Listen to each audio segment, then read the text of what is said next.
জানো তো আজকে কি হয়েছে? আজকে হচ্ছে কাজের থেকে ফেরার সময় একটু লেট হয়ে গেছিলো। তো তারপর হাবড়া প্ল্যাটফর্মে এসে দেখি যে অনেক লোক দাঁড়িয়ে আছে, কারণ ট্রেন আসেনি 2 ঘন্টা ধরে। সব ট্রেন দত্তপুকুর বামুনগাছির ওখানেই দেখাচ্ছিল। আসতে একটু লেট হবে। হাফ ট্রেন আসতে এখনো লেট হবে।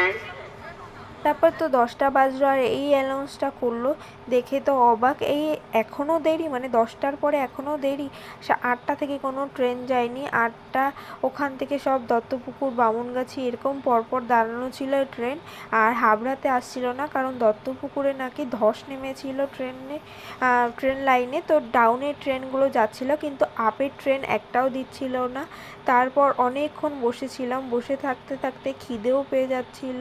তাই জন্য পূজা আমাদের জন্য ছোলা এনেছিল, তো ছোলা বসে বসে খেলাম আমরা সবাই মিলে ছোলা।